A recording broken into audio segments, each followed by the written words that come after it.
Let's check back in with our political analysts, Alderwoman Leslie Hairston and Derrick Blakley. Did you guys make up? Did you get all that figured out?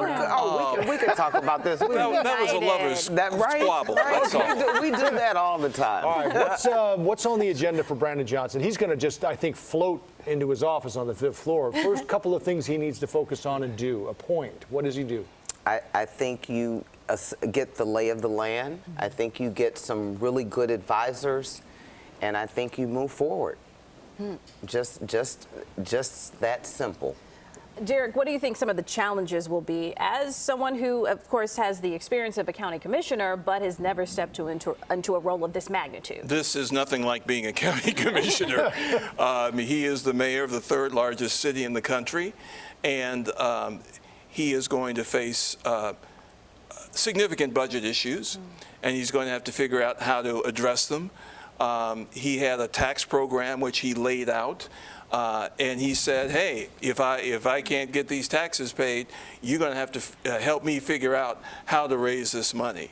And he said he didn't have a plan B, but he may need one, and a plan C. You know, if you look at the breakdown, and we'll see more as we find out tomorrow and the day after where the votes all broke. But if you look at what Vallas did in the general and how he won so easily, and then you look at what he was up against this time, where you kind of, I mean, just looking at it, Lightfoot supporters generally, I would think, were going to support Johnson. He had to go up against Chuy Garcia's supporters, who were likely, I mean, he backed Brandon Johnson. In a way, it's not surprising that he won tonight, despite what the polls said, which had Vallas in front, although within the margin of error. Yeah, well, you know, we talked before the February election about the polls and the numbers that we talked about 4 years ago when the numbers had President Preckwinkle in a landslide, and that did not happen. So, you know, the question has to be, who are these people polling?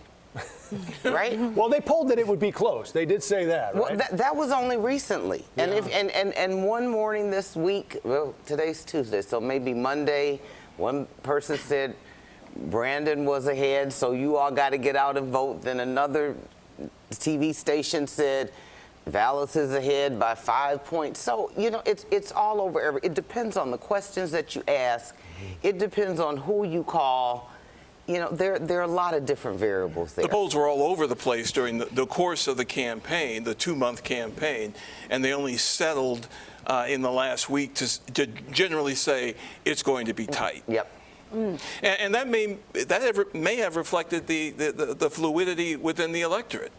So if we're talking about some of the issues, you said it felt like a campaign speech, but he did tackle some of those issues that have been forefront in this campaign for both Vallas and Johnson. We're talking about the safer for everyone, and that dynamic, though, that he's going to have by balancing these mental health treatments plus funding the police. Do you think those campaign goals are going to be met? I think there's a way to do that. Okay. It is not that far out of the way to do that. You know, again, you got to assess the situations where I know that they want some of those to open, and I think he'll be able to do some of that. Okay. Let's go back out to Dana Kozlov and Chris Ty live at Johnson campaign headquarters.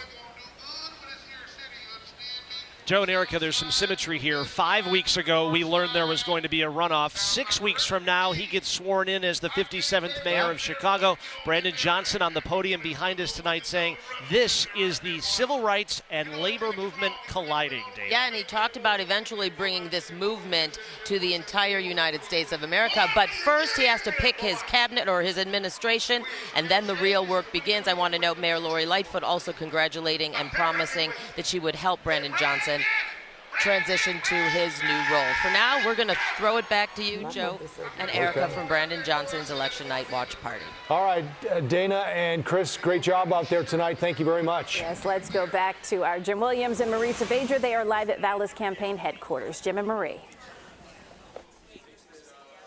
What is there to say? Well, let me just say this. I've known Paul Vallas for 30 years. Full disclosure, I worked with Paul Vallas in the Daley administration. He's a hard worker.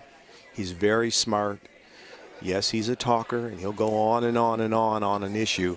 He's put his hat in the ring multiple times, and this has to be a crushing night for him, and yet he came out He was gracious. Yeah. He extended his best wishes to Brandon Johnson, and he said he would do everything possible to help Brandon Johnson become successful as the mayor of Chicago because he loves Chicago. You can't ask for more than that. No, and that's what the message of unity and getting behind Brandon Johnson is all about. That's how they left it here tonight, and that's how we'll leave it with you because this room is empty. Everyone's packing up, and it's another election night in the book, guys. Thank you, and great job out there to the Yeah. both of you as well. All right, let's bring our analysts in. We'll give you 15 seconds. We're up against the clock here. Derrick, starting with you. What's the headline tomorrow? The headline is it's a new day and there's a new sheriff in town. You know, 4 years ago, we had an earthquake in City Hall when Lori Lightfoot, a complete outsider, went to the 5th floor. This is a different kind of earthquake because Brandon Johnson's a stamp of a further left progressive, and it's going to be interesting to see how he navigates City Hall. Alderwoman Hairston, retiring, you're not going to be in that city council room for Brandon Johnson, but boy, your perspective as an outgoing alderman. Well, I think it's going to be different for a lot of people. I think that they're going to be fearful, right? Because they don't know. And they've put this as the boogeyman. But I think Brandon is committed. He will do a good job. He wants to do a good job. All right. Well, thank you both. It's been a pleasure to have you here. Your insights, so appreciated. Well, as we approach Easter weekend, Brandon Johnson talked about the revival and resurrection of Chicago. We have a new leader, and it's Brandon Johnson. Amen to that. Yeah. Thank you for watching. Have a great night. Colbert is next.